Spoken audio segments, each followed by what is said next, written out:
If there ever was a book to tear the Percy Jackson fandom in two, it's this one. Hello guys and welcome to another video. Rick Riordan's latest book, Wrath of the Triple Goddess, came out in September and I still haven't made a video about it. Why haven't I talked about this on my channel despite the fact that I read it on the day that it came out? I was too traumatized to make a video about it because I didn't love it. So I didn't want to ruin the book for you. Why has this book been so controversial? Well, I'm gonna break it down in parts to finally answer the question, is this a genuinely good book that needed to be written? Or is this just Rick Riordan's latest cash grab? By which I mean Disney's latest cash grab, of course. And without further ado, let's discuss Wrath of the Triple Goddess, the most controversial book that Rick Riordan has written. To be fair, this book on Goodreads has a 4.27 star average out of 5 stars. So it's only 1% of the people that actually only gave it 1 star, and that's the one that I've been sharing with you guys. Let's talk about the characters. The biggest problem is that people believe that they weren't well characterized. They were mischaracterized. They were out of character.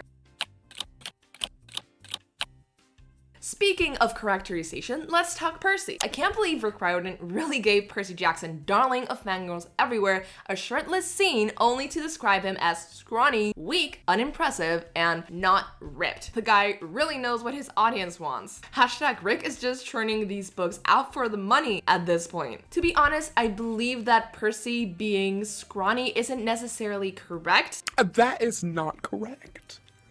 Because according to the encyclopedia of since he is a swimmer, so I guess he would have some muscles. Swimmers have like excellent backs, like they are the perfect Dorito shape. So I wouldn't call him scrawny. I also wouldn't call him buff because once again, he is a swimmer. But I think there's like a balance there. There's like a middle point there, Rick, that he didn't strike. Is this because you don't want older readers who have grown up with Percy and have outgrown his age to sexualize this character? Because God knows there's a lot of fan art out there of Percy being like a sex god. And he's like, this is a 16-year-old character. Maybe don't sexualize him. Whatever the reason, I think it was wrong of him to do that. He can't possibly be scrawny.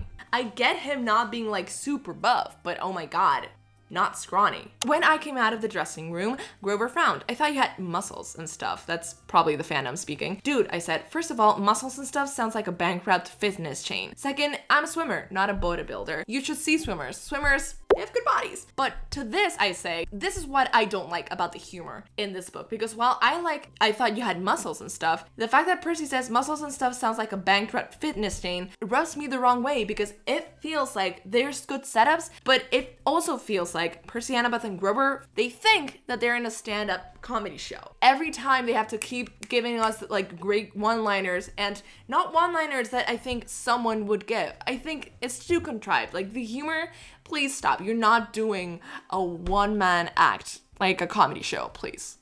Stop. Let's talk about Percy and Grover. Percy should have been mad at Grover after what happened. Grover could have lost him his chance at getting his second letter. Not only that, they could have literally died. They could have been killed by the Triple Goddess because Grover couldn't control himself. I get why people think that he was out of character, but I also think Percy was out of character and Annabeth was out of line for not letting him be mad for even a little bit. Percy absolutely should have been mad at Grover. They should have reconciled at the end, but he shouldn't have just written it off. I really liked that Percy was mad at the beginning. He should have been allowed to stay in those feelings for at least a little while. Another topic of conversation is the talk about disabilities in these books. These books are written for disabled children. Percy has, since The Lightning Thief, been very outspoken when people put his intelligence down. There's a constant reminder that the people who treat him like he's stupid are not correct because these series are specifically written for people with disabilities. That's why Percy clarifies I'm dyslexic, not stupid,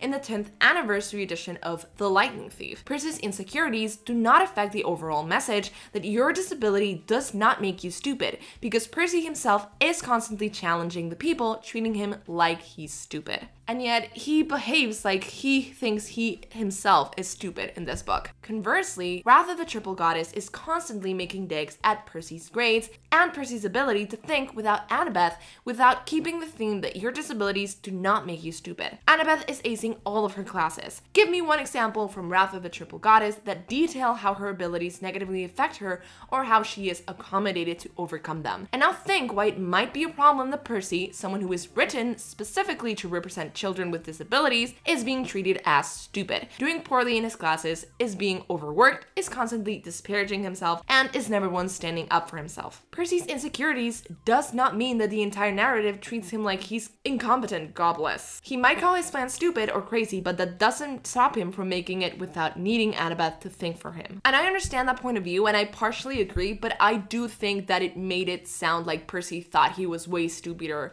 than he thought in previous books, and I did not enjoy that at all. Now let's talk about Percy and his future career path, because I loved it when Percy in House of Hades, he was, you know, losing hope, getting depressed in the river in Tartarus. Annabeth asked him, like, what would we study in New Rome? And he's like, surfing. And I love that for him. I think he would be a good professional surfer, obviously, for obvious reasons. And I would love to see that for him. But here they're like, oh, maybe he'll study marine biology or whatever. I do think it'd be cool to see Percy getting into something related to the environment and helping sea creatures and marine life and, you know, cleaning the oceans. I think that would be really cool and would also tie to him being best friends with Grover. But in this book, Percy mentions, if they went off, would they summon the FDNY or some godly brigade of hosers? That sounded like a good job for children of Poseidon. Maybe it was another career path I could look into. Look, Percy better finish college, and he will, but as someone who has adamantly advocated for firefighter Percy, I feel oddly validated that Percy himself agrees with me. Honestly, I would love to see him be a surfer, but I'll take firefighter Percy. Also, if you'll remember, in Battle of the Labyrinth, Percy does not get burned by lava. Apparently, since he is a son of the sea god, it really takes a lot for him to get burned, which I think Rick has forgotten about, because it's a stupid detail. Percy is overpowered as hell. That's what happens when you write over 20 books with someone as a protagonist. You have to keep rising the stakes. So in order for Percy to keep rising to the occasion, you need to keep giving him more powers. Not only have him be more powerful, but have him be more resourceful. Having him have more techniques to resort to when he's fighting. In Chalice of the Gods, Percy relies heavily on his wits and on his sword. He uses water powers maybe once. So it was very refreshing to see that. Here we kind of revert back. He uses wits more. I'm pretty sure he uses his sword like once, but he also uses water powers in a different way. I cursed, then concentrated as hard as I could to pull every bit of poison off my friend. Droplets floated away from his cargo shorts and his fur like clouds of bees. I must have gotten carried away because sweat popped from his pores too. Tears floated from his eyes. I threw the cloud of moisture at the pavement. My blood was starting to hum. My skin burned. I closed my eyes and used that last bit of strength to expel the liquid from my system. Bloodbender Percy confirmed. Unfortunately, yes, I am not a fan of Bloodbender Percy. I think he should not be allowed to do that. Tears, yes, it is salt water. But everything else, maybe sweat, I'll give that to him as well. Blood, I know it has water in it, but it's so far removed from the ocean that I think that it's a reach. Specifically poison as well. Speaking of overpowered Percy, not only does he get new features, but his sword does as well. Like, Riptide couldn't get any more overpowered. Everyone just seems to be glossing over is Riptide can apparently write illusory holographic messages while in sword form, which is like the coolest detail ever and also totally works with Riptide. It's kind of cool, but I think it's a little bit over the top. Like, let Riptide live. This isn't an inconsistency with Percy, but it's something that comes up a lot. Is Percy friends with Nico D'Angelo? My friend Nico D'Angelo, son of Hades. I don't think that they're friends. I specifically know that Percy and the Last Olympians would not consider them friends at all. And to be honest, they haven't talked at all between them and now. So I don't like the fact that he calls Nico his friend. I guess that it's easier than having to explain their whole backstory, but still, every time Nico is mentioned as Percy's friend, I'm like, Percy is also not dumb or scrawny, and he's also comforted Annabeth many times in the series. Like, what do you mean he hasn't? He's literally more mature in The Lightning Thief than now, and he's 17 and a war veteran, not a toddler. Generally feels like Rick is trying to make me hate Percy, and you know what? He's succeeding reading because this is not the real Percy. None of the characters act like they used to at all. Book is boring and drags. I hate that Percy has horrible self-esteem and nobody cares. Like, what? If anything, his feelings are just amplified for comedy effects, and that's not funny. He's dumbed down to the point where it's just annoying and ridiculous. Let's talk about Annabeth Chase. Some people actually liked Annabeth's characterization in this book. Annabeth in fandom, cold, calculating, allergic to fun and joy, the sensible one who keeps Percy from making fun but bad choices. Annabeth in canon, soft, crybaby, chaotic, sensitive, funny, loving, whimsical, dying to throw a rager in a deadly goddess's house. To be honest, this is one of our first opening scenes. We have Annabeth being like, yeah, we should totally throw a party while we're house sitting for a goddess. I thought that was out of character. It might make sense if you're like, okay, she's letting out steam. She's been so responsible her whole life. She hasn't had a party ever because she's been like the equivalent of homeschooled, and she's never been out in the world, and now she has like normal friends, which, you know, I'm a bit skeptical about, but I will allow it and I'm happy for her. So what's my verdict? Was Annabeth in character or out of character when doing that, when saying that? You guys decide. That's the verdict. So, in defense of Annabeth's character. Everyone is saying Annabeth's character was off, but honestly, I think it's just because we're seeing her in an environment that is new to her. Yes, she wants to throw a Halloween party because that's her understanding of what happens in high school, and she was basically homeschooled. Not really, but girl presumably didn't go into the real world for 5 years before the Lightning Thief, and has spent the last 6 years learning to navigate the world. She's a teenage girl who wants to have a solid teenage experiences. Let her just be a girl. And while I believe that's true, I still think it was kind of out of character that she would decide to throw a party in Hacketty's house when they're supposed to be house sitting. It's like the most irresponsible thing that you can do. And also, when does Annabeth like parties? Like I said, there are a lot of comments about Annabeth's characterization in this book. I feel like the person who got the least comments about how they were characterized in this book was Grover, and still there were a couple, and still I believe that's because he is the least relevant of the characters. Let Annabeth be imperfect, let her be brilliant, but also let her be bossy, too sure of herself and never willing to admit that she is wrong. Let her be emotional and caring, but also let her get irrationally angry, and let her be jealous. Let Percy have flaws. Let him be kind and smart, but also let him be impulsive and irrational. Let him be considerate and loyal. Let our characters be human, don't reduce them to perfect, smart, and never wrong Annabeth and silly, idiotic, careless Percy, nor their flip sides. They have imperfections. Get over it. Breaking, author forgets who his own characters are. I actually agree. The characterization for both Annabeth and Percy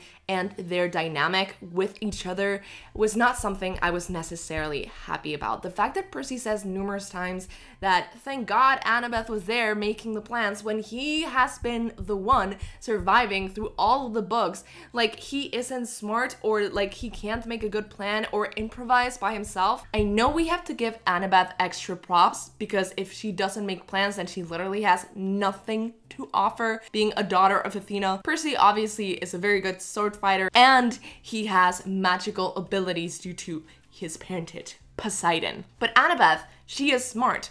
So it's hard to have a smart character and prove that they're the smartest when you also need your protagonist to be competent. And while the protagonist also has a lot of cool other abilities. So it's hard to make Annabeth stand out without dumbing down everyone else. And I feel like that's a balance that Rick did not manage to strike in this book. And it hurt Percy's character. Rick Riordan stopped mummifying a 17-year-old girl because she likes dogs challenge. Horrific writing, by the way. Please find a new ghostwriter. Annabeth is not a people's person in any universe, and she would never suggest to throw a party in a goddess home who would put them in danger if she found out. She would also never want to decorate the party with fake cobwebs or whatever the situation was. 2 months after Tartarus, like what? Drama, non-existent. They just went on vacation.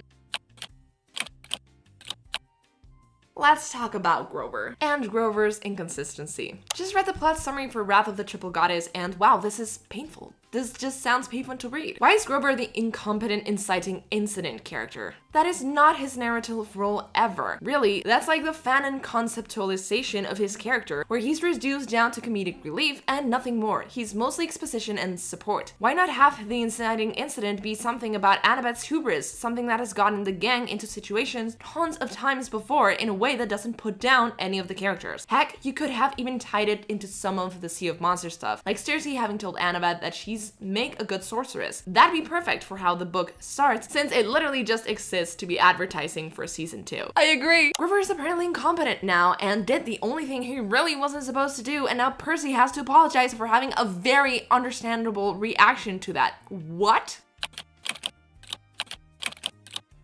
So Percy and Grover. Wrath of the Triple Goddess has many mistakes, but having Percy and Grover constantly hugging each other and even being comfortable giving a kiss on the cheek after they greeted each other with a high five in the Tenniskers is definitely not one of them. I sincerely 100% agree. When they hugged each other in Chalice of the Gods after talking about the fear that Percy would have died battling for Annabeth and Grover's lives, I thought that was really, really sweet and definitely needed to happen. So the fact that they can hug now and not just high five like two dude bros, it's something that's really important to me. The senior year adventures were the best thing to happen for Grover and Percy's dynamic, and you can pry that out of my dead hands. We got 5 hugs and 1 cheek kiss. We got funny banter. We got duo adventures. We got hurt/comfort. We got angst. Angst, I guess. I would have liked a little bit more of a fight between Percy and Grover. I believe if Grover had been more justified in doing what he did that caused the situation, it would have been much more interesting. Because obviously Grover was not justified at all, which means that Percy was very justified in being angry at Grover. I wish they could have had a genuine conflict where they were both right, but neither of them were 100% right, so both would think that they were 100% correct. It wouldn't just be Grover always feeling sad and guilty about something, you know, because that's what Grover usually does. So if they both thought that they were right, it would have been much more interesting. So now I want a third book where the whole trio is mad at each other and then at the end they reconcile. Apparently that's what I want. In terms of the Percy Grover thing, this was a smart move, enlisting Grover to help, making him feel like he was part of the solution. Why hadn't I thought of it? Probably because I was so angry at him. I kept telling myself I shouldn't blame my best friend for what had happened. I was the one who left him alone in the house. After all, even Annabeth had contributed to the situation by losing track of time at school. Still, despite these realizations, I was shaking with rage. Annabeth must have seen it. He should have been allowed to feel that rage, to express it. It gets swept under the rug after this scene. And I don't like that. I feel like it's okay and completely natural to be mad at your friends, to even like be boiling mad at your friends from time to time. Your friends aren't perfect, you aren't perfect, you're going to have differences. And you know how we settle those differences? You feel your feelings and then you express them to someone. You either move on or, you know, the relationship dies. And I think they would move on to, you know, bigger and better things. I'd say let's talk about Annabeth and Grover, but they don't really interact that much, and when they do, because obviously it's narrated from Percy's point of view, Percy's there and he's part of the dynamic, so we can't really do that. Let's talk about the trio, Percy, Annabeth, and Grover. This is the greatest Percy, Annabeth, and Grover interaction that has ever existed. Have a good day at school, dear, I told Annabeth. Thanks, Mom. She gave me a big, wet kiss. You guys and your public displays of affection, Grover grumbled. On cue, Annabeth and I got on either side of him, wrapped him in a hug, and kissed him on either cheek with a big mwah. Mwah. Much better, he muttered, blushing hard. And while I think this is absolutely the cutest thing that I have ever read, I think that this is everything. This is the foundation of this book. It has no spine, it has no backbone, it's just like, oh, look at these 3 being cute together for 300 pages. I'm like, can there be like some meat to it, some substance? Like, can this be a well-earned sweet moment, or do we just get like that thrown in our faces the whole time? No, it's just this. And I love getting sweet interactions like this, but if it's just that constantly, then it does feel like a fanfic. I got 22% in. Richard doesn't remember how to write his own characters. I love Percabeth Grover's shenanigans, as the Sea of Monsters flashbacks were cute, but sometimes when Rick Riordan writes his characters, it feels like he's meeting them for the first time.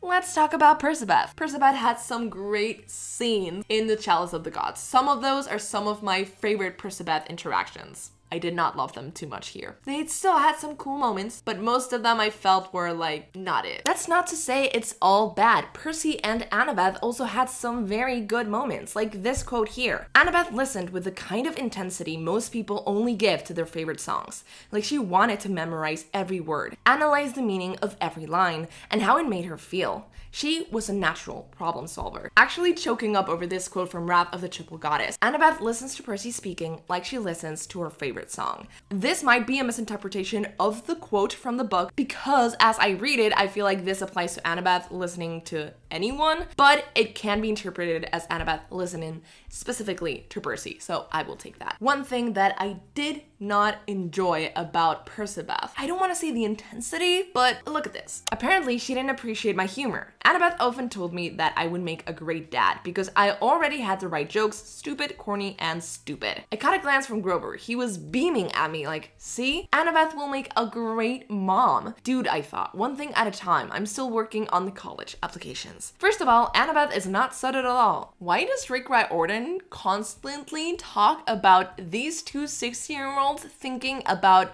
having a family together? And no, okay, that made me sound so old and bitter, but that's not how I intended it to sound. I mean, they're 16-year-olds, right? No 16-year-old is thinking, looking at their girlfriend and being like, we're gonna have babies together. I think I'm very out of touch with 16-year-olds. Is that what they think? I find this a little bit weird. Let them stop talking about being parents. If we're discussing this in like a Hunger Games kind of way, like, oh, they never thought that they could be parents because they never thought that they would live up to the age to be parents or that they could raise their kids in a world where they would be happy, then I will take it. But I still find it kind of weird, like when Percy in Demigods and Magicians looks at Sadie and he's like, oh, she looks like me and Annabeth's child. I think it's an ick for me. I don't like it. Please stop doing it. And speaking of Percabeth, a lot of the fandom thinks that it's time for the big fight. Percy and Annabeth are great characters and one of my favorite couples. I didn't really feel this was needed until Wrath of the Triple Goddess, but I do think they need to have a fight, a big fight. I've heard some people say they think they need to break up, however, but I think that would be a major mistake on the character part, even if temporarily. The thing is, Percy and Annabeth have been partners and best friends longer than they have been in a romantic relationship. They argued and challenged each other all the time. Their romantic relationship is still relatively new, and while I think they would have been comfortable just transitioning straight into a romantic relationship without too many hurdles, slowly learning how their relationship would change and evolve, the universe had different plans. Percy got kidnapped, Annabeth got sent on a suicide mission, both of them fell into Tartarus, and they never really had time to unpack the Battle of Manhattan either. So it's completely reasonable they might be trying to scrub the relationship clean of anything that could hurt it, which unfortunately means they've defaulted back into their Battle of the Labyrinth, don't talk about the feelings phase. What a good face that was. Except they're trying to replace the angst with fluff. I do, however, think this is only temporary and that they do need to have a fight. Annabeth has a fear of abandonment and Percy has a fear of being seen as a problem to be sent away. All of that has been reopened by the last war. I don't, however, think it's a good idea for them to break up, but I do think a fight is necessary. They need to have a fight. They both need to be miserable for a little bit, but then they stick together. Percy makes it clear to Annabeth that he's not going anywhere, and Annabeth needs to make it clear to Percy he is worth it and not a problem. Basically, they need to learn that the relationship is strong enough that they don't need to scrub it clean or conflict for it to survive. I agree with that. It's just been too smooth sailing for me, and I don't believe any couple is perfect. And Percabeth, since they started dating, haven't had like a main conflict. They haven't been allowed to. They've had to be too strong together to survive, and I think it's the perfect time. So is it canon divergence to rate Annabeth knowing how smart and competent Percy is, or asking for a friend? It's me, I'm the friend. Shots fired, Rick Riordan. Let people know that Annabeth knows that Percy is a competent adult. Somebody needs to tell Rick that the way he's written the Percabeth dynamic isn't feminism just because Percy is unable to use his brain now and Annabeth has to do everything for him. But not all Percabeth moments are bad. Finish Wrath of the Triple Goddess. So many thoughts and feelings, but most of all, Percy trying to think about how he can still make a relationship work with Annabeth as an owl, Owlabeth as she aptly named her, whatever, was just what I expected from his whipped ass. Percy literally becomes the meme where you ask your partner if they would still love you if they were warm. I didn't like the idea of my girlfriend having to live the rest of her life with a head of a bird. I mean, yes, I was pretty nocturnal. We could try to make it work, but if she started swallowing rodents whole and coughing up owl pellets, no, there had to be a solution. But he would try to make it work first. Some of it was good. I actually enjoyed the middle of the book, but not all of it was good. Reading Wrath of the Triple Goddess feels the same as watching the R2 and C-3PO episodes in the Clone Wars TV show. Like, the entire premise of the Letters of Reg stuff is just so silly. Richard needs to put the pen down at this point, bro. I don't think the premise is silly. Well, actually, I think it is, but I think that it doesn't matter. I think that it could work because in Chalice of the God, it worked wonders. But in this one, clearly a coin toss. That one was 100% and this one is 0%. So maybe for the next one, just get a balance of the two. I would rather have another Chalice of the Gods, but if we're not gonna get it, at least don't give me another Wrath of the Triple Goddess. Please. God, this reads so much like mediocre fanfic. Talking about the plot as a whole, I have to say probably the first 100 pages were the most boring because it took a while for the action to get going. It was basically get the quest, lose the pets, then spend an hour looking for the pets. I think it was much more interesting when we looked for the polecat than for the other pet. And we have this funny scene here. So Grover, they just cut up someone's paw and he gets some duct tape and he duct tapes them to them and he's like, a good surgeon should be able to reattach this if you're in a hurry. And then she's like, it's a bear paw. I'm a nymph. Oh, there. The first 2/3 of the book felt very unserious and not at all part of the universe. It made me wonder why this book was ever written at all without any stakes to it and lack of character consistency and development. Everything felt like one gag leading to the next. The last third did manage to capture the essence of the series and included some heartwarming moments from Percy that did add to his character and the betterment of those around him. If only the beginning was as good. Maybe I'd like the middle third best because the last scene with like the battle at the mansion felt a little bit underwhelming. I liked looking for the polecat. That was my favorite. But some people did like things about the plot. Something that I like about the senior year books is the fact that it really puts focus on minor, lesser known gods, and it further delves into how the gods mistreats everyone. And while I do agree, and once again I loved that in Chalice of the Gods, we had one major god, Ganymede, and then we had various side quests with other minor gods. So we had Hebe, we had Iris, and we had the old man at the end, Gary. In this one, we had Hecate. Yeah, that's it. We had Hecate, who showed up at the beginning and then showed up at the end. And all she did was show up in yoga clothes and talk about her pets. So I was underwhelmed, to say the least. And I feel like a lot of people would have been underwhelmed as well, given that Hecate is a fan favorite. And the fact that Hecate showed up and asked for a quest, and there was just like one, I think, single mention of Hazel, just pertaining to what information she had given Percy before. They didn't think to ask Hazel to come over there or help them. The fact that neither Hazel or Nico D'Angelo were present in this book is mind-boggling. There's a party at a haunted mansion. A lot of campers attend. Nico D'Angelo and Will Solis are currently at Camp Half-Blood. Like in October, they're there. What do you mean? Even if he didn't want to show up, Will Solis would have dragged him there. What do you mean? What do you mean? That's the most out of character thing ever. And is Rick just holding Nico back because he just wants him to be present in his sequel of The Sun and the Star? Is he like holding him so we don't get overexposure to Nico, so it didn't get too cramped with characters? But you shouldn't have said that we were going to get cameos in this book and give us like random characters that literally no one cares about. I wish this was something other than water, but it's water. Lost a star because none of the rest of the 7 show up to the Halloween party. Writing a spooky Halloween themed book and not including Nico D'Angelo is a crime. What was the reason? Like, why wasn't he even invited to the party? Let's talk about the structure of the book. Every chapter, every scene, and every conversation in this book is too short, which makes it feel a lot more superficial than the original series. It feels like Rick is trying to pad out the story by throwing in a lot of short, consecutive plot points instead of choosing a few and developing them properly. It also stripped away any feelings of intimacy between the characters.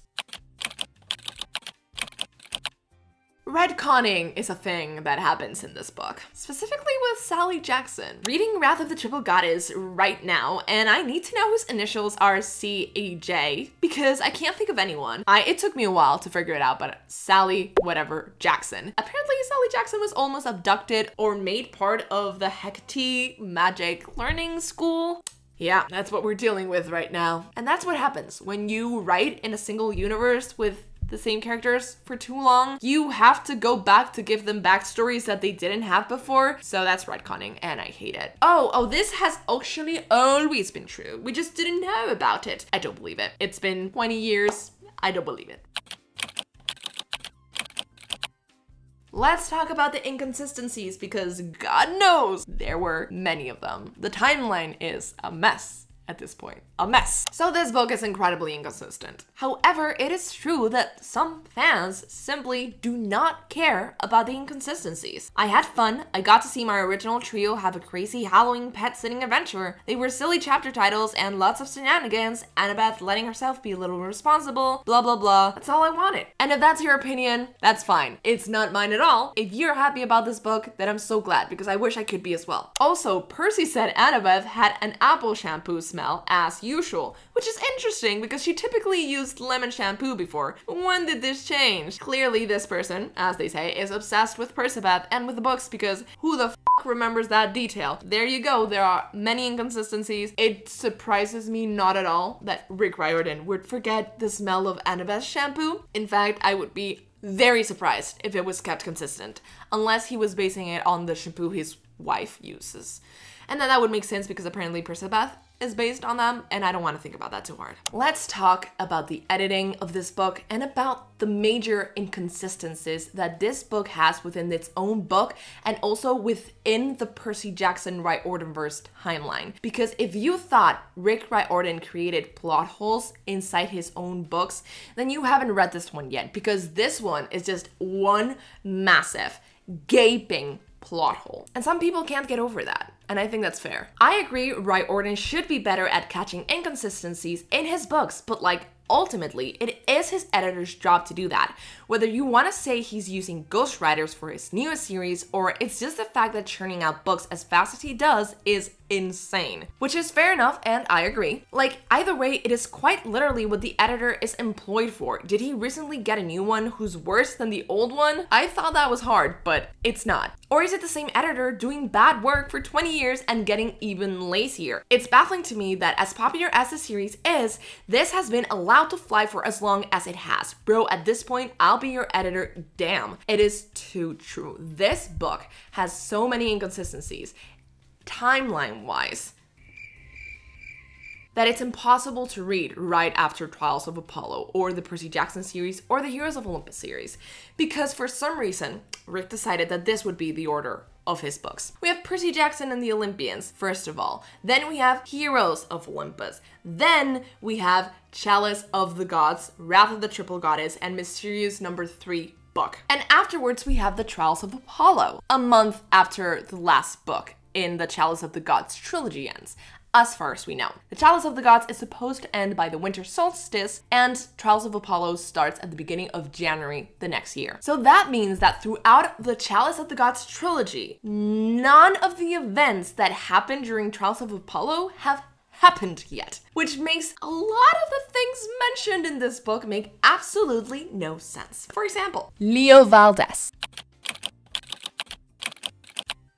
Why the f was Leo Váldez mentioned in this book as someone who was alive and communicating with Percy Jackson? As I said before, chronologically, this happens before Trials of Apollo. Leo shows up after being presumed dead for more than 5 months at the end of the first Trials of Apollo book. So right now, in Chalice of the Gods and Wrath of the Triple Goddess, he should be presumed dead. We are in October. The Heroes of Olympus ended in August, I believe. So it has been little over 3 months since we thought Leo died. They still think he's dead. But what's happening here? Leo Váldez is tutoring Percy Jackson in Spanish. Does Percy know something that we don't know? Is he commuting with the dead? Does he have like iris messages to both Calypso and Leo? Is he keeping everyone else in the dark just to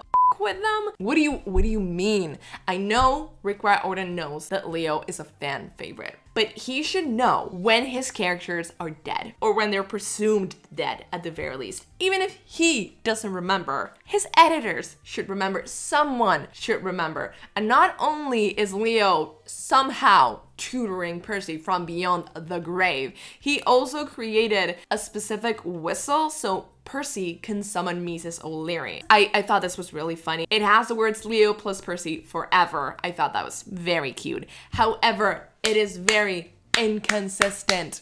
Why would you do this, Rick Riordan? It would have been so easy to say Reina was helping Percy. Like, we would have all believed it. I would have even liked it more, because that would have been like, oh, they're working on their relationship. They can be friends. That's super cute. And Reina is Annabeth's friend. They spent a lot of time together. After Heroes of Olympus, like after the battle ended at Camp Half-Blood, they spent time together, like bossing everyone around and making sure people were doing their jobs and helping reconstruct Camp Half-Blood. They did a lot of bonding. So I could totally see Annabeth calling Reina up and being like, can you tutor my homie? I need him to come to New Rome with me. And I'm sure there's a number of campers at Camp Half-Blood who speak Spanish. But of course it had to be Leo Váldez, the only one at this point who's dead. The only one.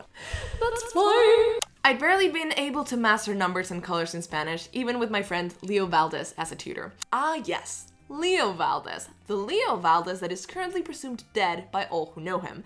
The Leo Váldez that is canonically lost in the Bermuda Triangle during the events of this book. That Leo Váldez. The Leo Váldez who is currently tutoring you in Spanish. Somehow. Rick, he is dead right now. How is he tutoring Percy in Spanish? That's what I want to know.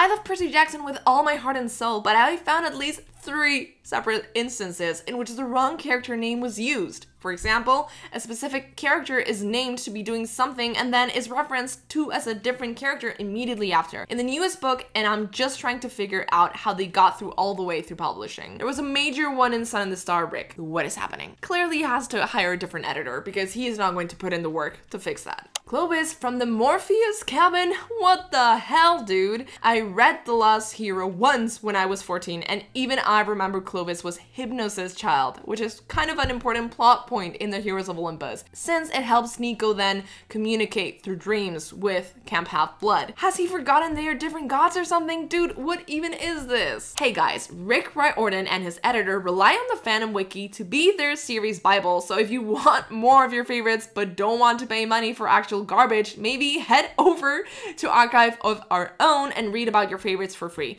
They'll probably be more in character in fic than they are in the mother books. Leo getting resurrected early and Jason not even getting mentioned was certainly not on my bingo card. When I'm in a not following the timeline that I created in my own books competition and my opponent is Rick Riordan, kind of hard to enjoy this when the entire time I was figuring out where this book lies on the Percy Jackson timeline. Yikes, so any sense of time continuity for this series has completely been thrown out of the window. One, why is TikTok and AI being mentioned in a book that should be roughly set circa 2010, 2011? And at this point in time, Percy would not know Leo is not dead. And more specifically, even if he did know that Leo was still alive, he could not be getting tutoring sessions from him. Let's talk about the humor in this book. A lot of people feel like it has been dumbed down and maybe exaggerated for this book because it just relies on humor, given that there's no plot. But some of it's good. I liked some of the humor. Some of it got me. No, I'm just Percy, I told the dog. That's my name, not my flavor. Also kind of your flavor, Annabeth added. And I'm super happy with this line because Annabeth is a funny character and she's specifically good at puns, so I love to see that for her. Annabeth, whatever your middle name is, Chase, do not think you got away with that comment. I think she totally did, and I'm so happy for that. This is probably my favorite post out there. It just says, couldn't he just say when it says heavenly adulterer talking about Zeus? Scrap that. The humor in this book is sometimes peak. Percy, my job is just ocean. It should be. He should be allowed to just be ocean. Human-legged Grover is just so cursed. That was probably the funniest thing ever. So in the book, they all get cursed to have like different animal appendages. Annabeth gets a huge owl head. Percy gets octopus limbs, but just in like his torso. And Grover gets human legs. So he essentially is just a human and he is horrified by it. And that's probably the funniest concept that Rick has ever come up with. Like the whole book, I could just do without, but that I would keep. He was staring down at his legs and weeping. Where his furry goat hindquarters had been, there was bare skin, forward arched circulating knees, and instead of hooves, feet. 5-toed feet, not too different from mine. Human, he sniffed. That's the worst kind of beast. Grover will always be funny to me. I fought down a little resentment because of the three of us. I felt like he'd gotten the least awful deal. Beasting included, then again, I wasn't a satyr. The humor is something that I did not love all throughout this book, but it did have some highlights. Can I be Spider-Man? I asked. Can I be Spider-Goat? Grover asked. We could do a multiverse thing. No spiders, Annabeth shuddered. I have something better in mind. Actually, it wasn't better. It ended up being a bit of a disappointment, especially because I thought they were going to do the Fiona, Donkey, Shrek thing. I would have loved to see them in those costumes. But we still got this. Grover wore a gladiator's breastplate and a leather kilt sort of thing with a big plastic sword at his side. I got dressed like a Rhetarius, one of the Coliseum fighters with the weighted nets and tridents. The trident seemed a little bit on the nose for me, but it wasn't my biggest complaint. My armor was basically an oversized loincloth with a thick leather belt, sandals, and weird shield sleeve things on my left arm and reminder of a pizza pan. This meant I would be basically walking around Manhattan in late October in my underwear. Annabeth added a big helmet with a face paint so nobody would recognize me unless they literally got up in my grill. I'm sure there's so much fun art of Percy in this outfit, and I'm not mad. And so we've come to my favorite criticism of the book, because this is something that I also noticed. Is it just me, or is there a frankly weird amount of urine/defecation mentions? Like, so many. I get the plot of the book is pet sitting and pet piss and whatever, but there are way too many mentions for how far I'm through the book right now. Funny that you mentioned that, because I think I know exactly why. Because not only do we talk about pet piss, we also talk about moments where Percy finds himself so afraid that he thinks he might pee himself. This is an interesting change because this is 17-year-old Percy saying this about threats that we know are not that big of a deal to him, because we've seen him face so much bigger threats, so much more important foes. And he has never in his life, at least never in the Percy Jackson The Olympians series, and never in Heroes of Olympus, from his own perspective, he has never thought, oh my god, I need to change my underwear. He has never thought anything remotely close to that. You know who has? That is right, our resident weakling of a protagonist, Apollo Lester Papadopoulos himself, constantly thinks about having to change his underpants, about being grateful that he wore black pants that day, about being about to pee himself from how scared he is. He constantly mentions that all throughout Trials of Apollo. So many mentions of being so scared that Apollo is going to pee himself. So now I think that's either like left inside Rick Riordan's brain and he's like, okay, one of my protagonists was about to constantly pee himself all the time. Might as well be Percy Jackson. But the actual answer to this, why he's doing it now, is because I think he's trying to make Percy less of a badass and more relatable. Like, if we were Percy and we were fighting monsters, then we would also be very scared. We would pee ourselves from how scared we were. So Percy does that as well. But Percy has been doing this for 5 years. He is facing nymphs and like sorcerers in this book. No shade to them, but Percy has gone against goddesses and titans and all that stuff. So I don't think he's about to pee himself from that. And even Hecate, like, dude, she's wearing yoga pants. Like, yes, she's scary, but she's wearing yoga pants. So how scary can she be? There's definitely an abuse of urine in this book, and I'm glad I'm not the only one who noticed. But I hope that I've given you some context, because I truly believe that's why. It's just still in Rick's mind. Thank you, Wrath of the Triple Goddess. The piss mentions were not it, but the canon one-sided MLM was. Me trying to explain to my sister the one-sided Sea Spark canon now. I believe that Sea Spark is apparently a canon ship name for Leo and Percy. Is that just because he made the whistle for him and it said Percy and Leo forever. Is that all you need? Is that all you need? What ghostwriter did Rick hire that has a P? I think it's just him. I think it's himself, and it's terrible. But I'm glad I'm not the only one who noticed, thank God. Can Richard chill for 5 minutes with his piss? This is the death knell of this series. I'm officially checking out. A non-comprehensive list of reaction images I've ended up using as the TA server collectively reads Wrath of the Triple Goddess. I'm pissed and I'm pissed. The Piss Brothers. Yes, the piss jokes make me want to cry. They're senior in high school. Like, come on. And now let's talk about the biggest factor that made people not like this book. Chalice of the Gods. This book, being the second book in the new trilogy that's apparently part of the old Percy Jackson the Olympian series, is regarded as a worse book than it would be had it not immediately followed Chalice of the Gods. If Chalice of the Gods wasn't book 1, then this book wouldn't be as hated as it is. People would like it more if Chalice of the Gods was worse. But Chalice of the Gods was so good that everyone is just comparing this one to that one, and it's not looking good for this. Last year, I read and had fun with Chalice of the Gods despite its obvious problems, but this book is so uncharming, ironic, and dishonest, I couldn't make it past page 40. The jokes are bottom of the barrel. Why is Grover wearing a shirt that says human on it? What kind of pathetic joke is that? The continuity doesn't exist. Percy is presented as dumber than ever, and Annabeth is as more perfect than ever. At one point, the book calls her a natural people person who is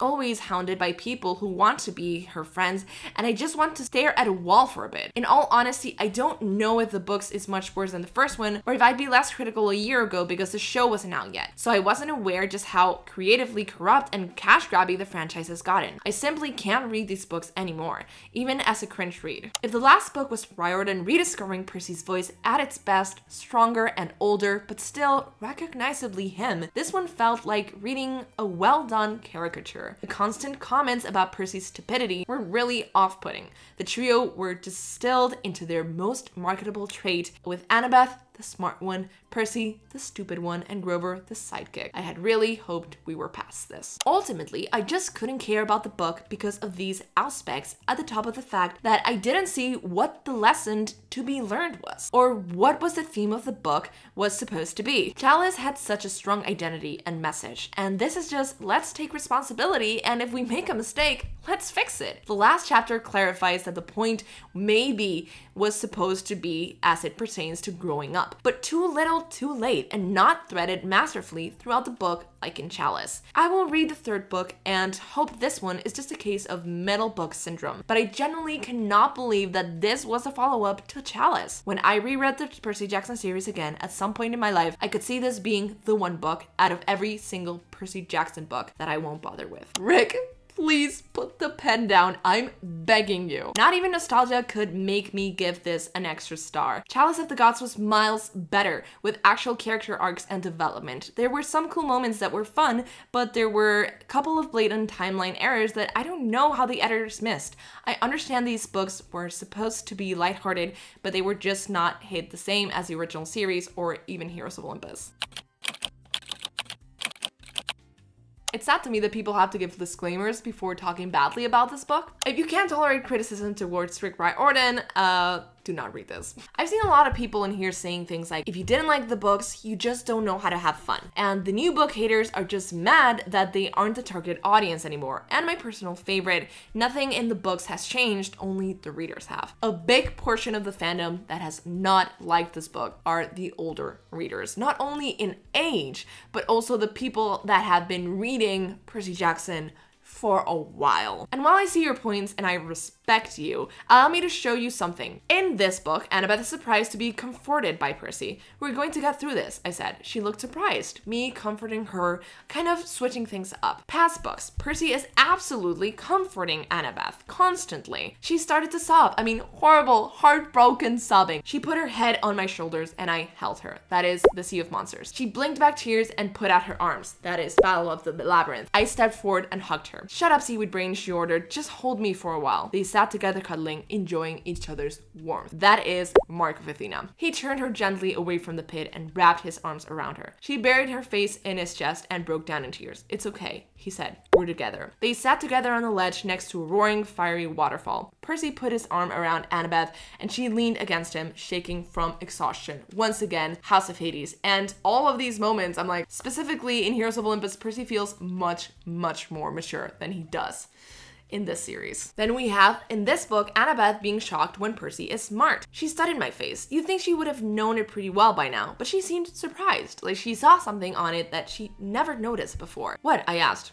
Queso on my chin? No, she said. Well, actually, yes. But I was thinking you're a pretty smart guy. That felt like an insult to me when I read it. Could you say that again? I must have misheard you. Unless that was banter from Annabeth and she was kidding, it hurts. And then in past book, Annabeth often points out how intelligent Percy is. I mean, he's not dumb, he's actually pretty intelligent. That is in the Demigod files. Wasn't planning on it, he said.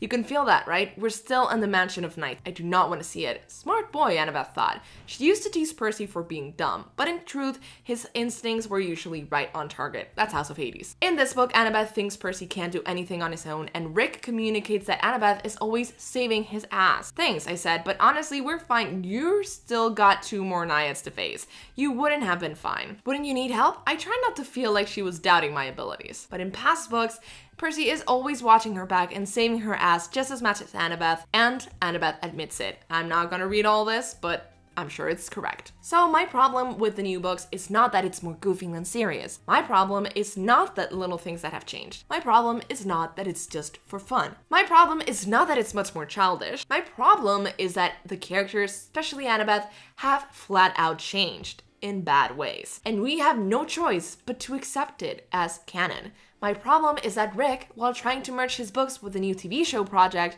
is changing the entire personalities and past behaviors, tendencies of the characters. I loved Chalice of the Gods. You know why? It was fun, goofy, and showed the characters that we know and love being happy and adorable. I strongly dislike Wrath of the Triple Goddess, because the characters, no matter how adorable and happy they might be, are no longer the ones we know and love. My problem is that Rick Riordan fully admitted that he no longer considers the old book characters when he writes the new books. He is now purposefully incorporating his own personal mixture of the book characters and TV characters and writing those versions instead. Because of his desire to change and transform the series, I doubt he even read the original Percy Jackson and Heroes of Olympus books in years, which is why everything is so inconsistent. The old book characters, the one who made the series what it was, are gone, and that is not my opinion. Rick fully admits that he doesn't imagine them when he writes anymore. Don't get me wrong, I love the TV show actors. The fact is, they will never be exactly like the book characters. It's impossible for actors to become the words on the page.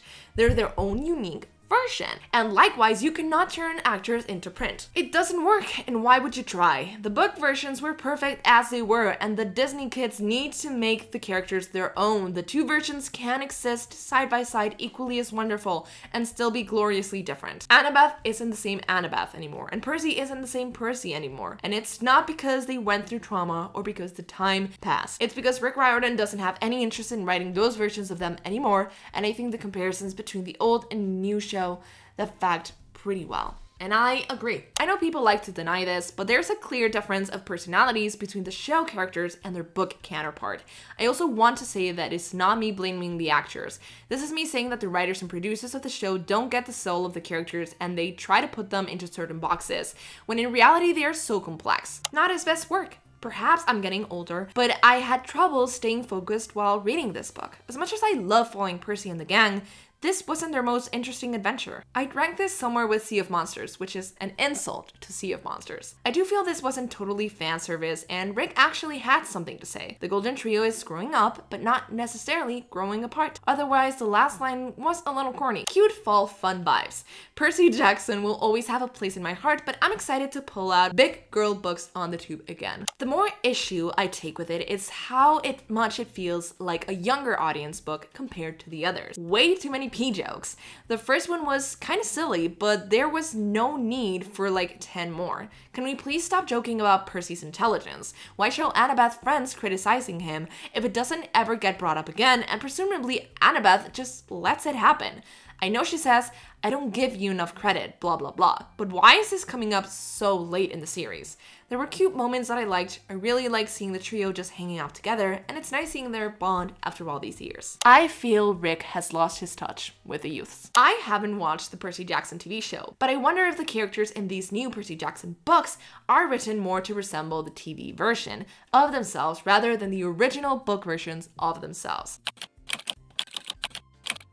I think so, but not on Rick's part. In case you don't know, the reason why Rick Riordan decided to write this trilogy is because back in 2020, when he was still trying to convince Disney to take a chance on doing a Percy Jackson TV show on the Lightning Thief, he needed a lot of evidence in order to help them realize that this was going to be a profitable fandom, a profitable investment. So what did he do? He thought of some ideas of new books he could write to show the Disney executives that Percy Jackson was still and always would be relevant. So he created the idea for the Chalice of the Gods and different little side quests that Percy could do to earn these recommendation letters.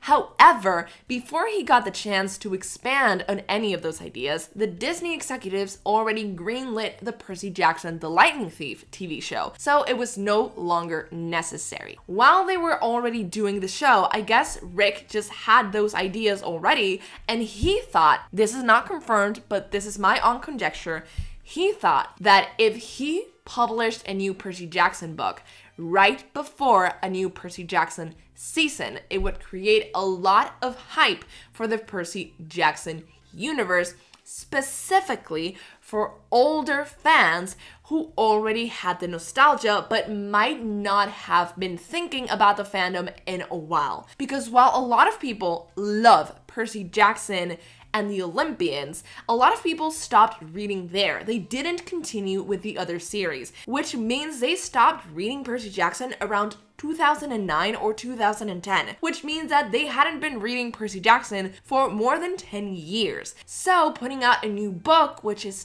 technically part of that series and which can technically be read without reading any other series outside of Percy Jackson and the Olympians, meant that he would be bringing those older readers back into the fold, and that those older readers, they would be the hardest ones to convince to watch the show because they would be the most attached to their images and their own ideas of what the characters would look like. So the fact that they would already be coming back to the fandom to read that new book, creating new hype for the characters and new amazement and enthusiasm for the story, meant that a lot of those readers who might not have come back did come back to watch the show. So my opinion is that Rick Riordan is just putting out these books only so the TV show can be more relevant. I 100% will die on that hill. I think that he might have been passionate while writing Chalice of the Gods, because that was clearly the first idea that he got. I think he's just going to write the other two to keep marketing the show. Evidence number 1. To Walker, Arian, and Leah, here's to new beginnings. Dedication to the 3 main actors of the show. Evidence number 2. The dedication of Wrath of the Triple Goddess is also for the show. This trilogy is fundamentally intertwined with the Percy Jackson TV show. In fact, one of my biggest criticisms about the Wrath of the Triple Goddess is that it felt like an advertisement for the Sea of Monsters Season 2. As you know, the Percy Jackson TV show already came out with the first season, and they're currently working on Season 2, which follows Book 2, Percy Jackson and the Sea of Monsters. If you've been in the fandom for any time at all, you know that that is not a fan favorite. While people like it, it's usually at the bottom of the list when you're ranking the first 5 books. So it's often left forgotten and abandoned. It's technically the least impactful book. Besides the end of Talia coming back, everything else is like, yeah, it happened and it was fun, but you know, it offers less. So it's very jarring when in this book, years after the Sea of Monsters, there's several references to the book. It makes no sense to me that these characters who have not referenced anything about the Sea of Monsters for years, because we've seen them afterwards. We've seen them the year after that, and the year after that, and the year after that. And they've never even mentioned anything about that. So now suddenly that the Sea of Monsters is the next season coming out, now we get the characters mentioning it constantly. And I was not a big fan of that because it was very much in your face. Sea of Monsters is coming out, let's create hype for it, but also let's retcon some of it. I was not a fan. Do not use this book to sell season number 2 to me, please. Obviously it's not this one, but you understand my meaning. Chalice of the Gods was a fun ride. This thing is corporate Percy Jackson. That's the vibe. I feel that Rick wasn't having fun writing, and I'm honestly wondering the whole Sally being frustrated with her book is even more of meta self-referential joke than one would already assume it is. It's kind of lazy in its plot, and I'm still pissed that there is not announced respect for making the timeline make sense. Not announced. Referencing Heroes of Olympus and not bringing any of the characters feels like a bad middle ground between the book fans and the new show fans that Disney was probably thinking about when they asked for this book. Overall, this book feels like a concession to get a hand on the show. I'm not particularly pissed about it, I just would have liked that Rick would have tried more. I 100% agree with you. I am willing to give Rick the benefit of the doubt because he is currently also juggling a lot of things at the same time. He was writing the sequel to The Sun and the Star in secret. He was writing scripts for the second season and probably the first season. So he has been working nonstop for years. Granted, that's how he's always worked. Since he published The Lightning Thief, he has at least published 1 book a year at a time, maybe 3 books a year. That slowed down now, clearly, but then now he's working on a TV show, finishing up season 1, starting season 2, while doing the Nico D'Angelo adventure book, while doing this series. It's a lot. And I think it is too much. This is too much for anyone to handle. Rick might be starting to feel a little bit burnt out with the characters, at least with the version of the characters that we know and love from the books, which is why they have been transformed into a kind of like a middle ground between the characters that we get on the TV show and the characters that we get in the books. And also, while Chalice of the Gods felt a lot more refreshing, this one just feels tired, uninspired. Like Rick Riordan had to write something, not that he wanted to write something or necessarily had anything inside him that he absolutely had to write. Legally, contractually, had to write this. And you can definitely tell when you read this book, there's just no heart to it whatsoever, in my opinion. I get that these books are a marketing thingy for the show, but every Sea of Monsters mention feels like when an ad shows up mid-video. Was it really necessary? I don't think so. People who are reading this already know that Sea of Monsters exist. We haven't forgotten. So why are they trying to remind us, the readers, who have already read that? Nobody who has watched the show without reading the books is reading this book without having read Sea of Monsters, so I don't understand who those references are for. Very funny that the same man who scolded readers for wanting a more satisfying ending for Percy and Annabeth in Blood of Olympus when it wasn't their turn is now writing about them even when he has nothing to say and has completely lost touch with why they charmed readers in the first place. I know these books are a cash grab / marketing for the show, but he could at least pretend to care about writing a decent story. Disappointing. This was a good book. With that out of the way, some people called Percy Jackson 6 a cash grab, and I didn't feel it back then. But this time around, I kind of get it. It was a fun book, it was a fun read, and Percy's narration was great as always, but most of the book felt off. It has some unexpectedly emotional scenes, way more than I would expect from a middle grade book, but for the most part, it was just another adventure with the same structure as always. The humor didn't land quite as well, but the emotions were handled appropriately. This felt like a book that was just written just to write another Percy Jackson book, and that hurts me as much as it hurts you. Me? The diehard Percy fan, rating this 2 stars. I wanted to love it, I tried to love it. If I'm being honest, it just feels like a money grab book, and it very well could be. If Disney Plus not enough? All the blatant Disney references in every situation possible. We get it. Typos and inconsistencies everywhere. This was so dumb, I waste my life every time I read these, but I'll read them till I die. Some people in this fandom are just allergic to fun. The way some of you talk makes me wonder if you're even an actual fan of the books because you are so fucking negative and critical all the time. You tear down the canon ships and say characters are just out of characters because they don't match up with your perception of them or how they would act, despite the fact a character cannot be out of character if it's the original creator is writing them. I disagree with that comment entirely. Yes, they can in fact be out of character if the original creator is writing about them. Someone can change their minds on what a character is and suddenly the character has a new personality, or someone can lose touch of what their characters actually are. I think this is very likely to happen when characters exist and have published books for such a big amount of time. Like, there's over 30 books published in this series, and Percy appears in like 20 of them, or I guess less, but at least 15 of them for sure.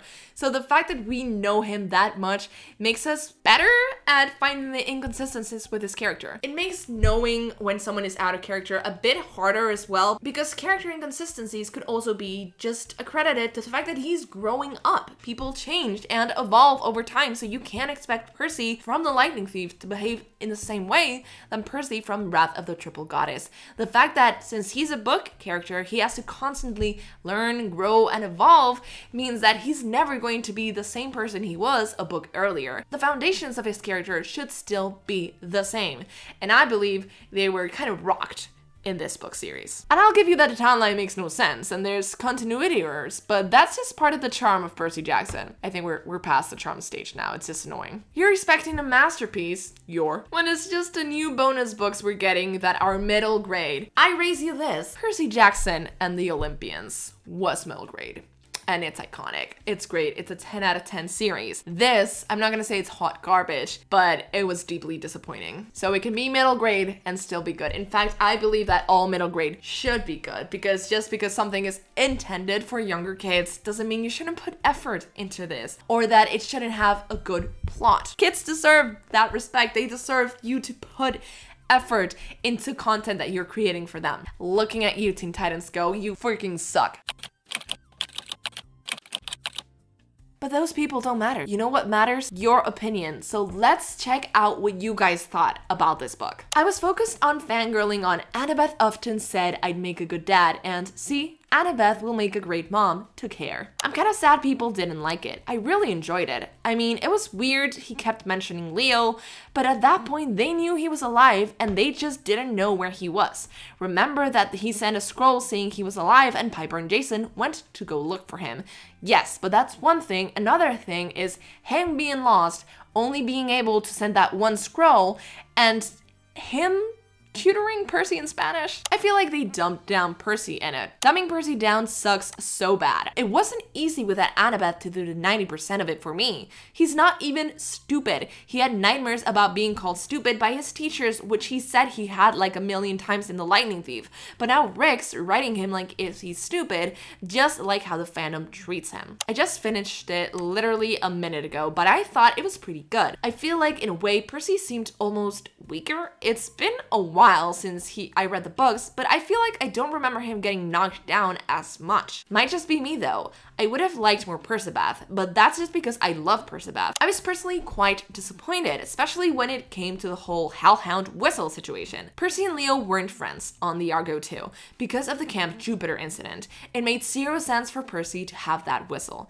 Even if they are friends after the war, when Leo gets back, this is about 5 months before he and Calypso return.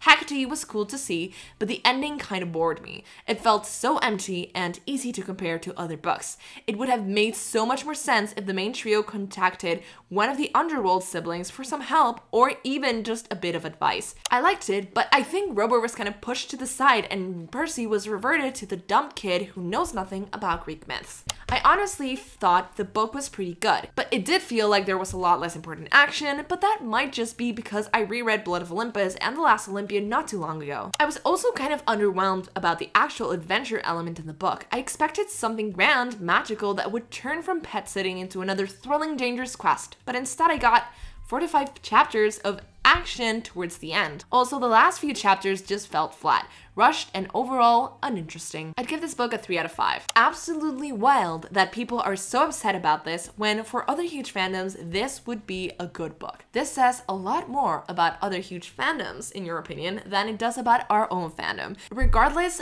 of whether you think this is a good book or not, I think that objectively, it's mediocre because it adds nothing. It is only a present to the fans, but a present to the fans can have some meat to it. This has absolutely no substance.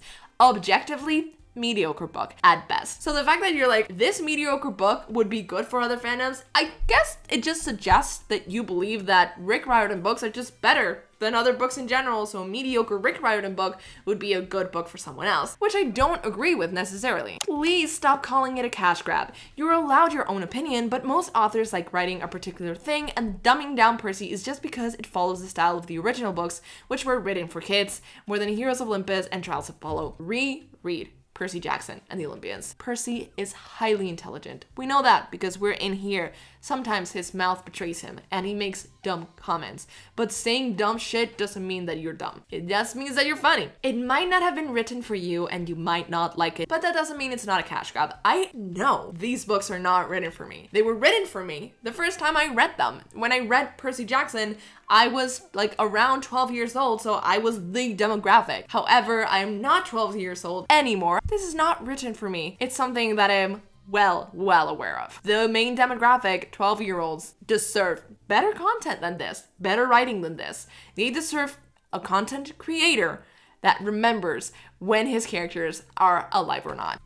Is that so much to ask? The problem here is that we have a writer who is pushed by Disney to write a book he would never have written otherwise. Plus, he had, in the meantime, to write and direct a show that is still in production. Plus, he had to do it in approximately a year, considering it had to be released before season 2 came out. We had the premise of this whole series, which feels really uninspired and probably had to imagine on the fly since he never intended to write these books. So it's really the context of working with Disney as the editor and producer of the show that made this book feel rushed and not as good as we are used to from Rick. To me, it was kind of boring. I skipped through multiple pages, which probably led to me skipping the mention of Leo because I don't remember it. Parts of it intrigued me, like the story with Hecuba, but it wasn't enough to warrant a novel. I feel like this story should have been better as a short story and not something to be drawn out. But that's me. I completely agree. While Chalice of the Gods has enough meat in its bones to warrant a full book, I think this one could have been like a 60 to 100 page, if we're being generous, short story. Rick, we don't really need or want any of these random standalones. I want 1 or 2 main series to finish up the story. Trials of Apollo was a bit of an underwhelming ending. Maybe showing Percabeth kids as main characters. I don't want that. No. I think that's all there is for me to say on the topic right now. I literally have no voice left. If you like this book, then I'm very happy for you. Like, more power to you. I wish I could have liked and enjoyed the book as much as you did. That's great. That's good. I also want to say that people who didn't enjoy this book, it's not because we're old and it's not because it's not for us anymore. It's simply not that good of a book objectively, but if it's your cup of tea, that's great. I wish I liked it, but the humor just wasn't hitting for me and the plot wasn't there. I just don't like my characters out of character. I didn't hate it. It was just completely meh for me. Like, middle of the road, completely already forgotten. Please leave a like if you like this video. Subscribe if you haven't already, and comment down below if you liked or did not like the book. Hit that bell button to get notifications every time I post a new video. I post videos just like this every single Friday, and I guess I'll see you guys next time. Bye!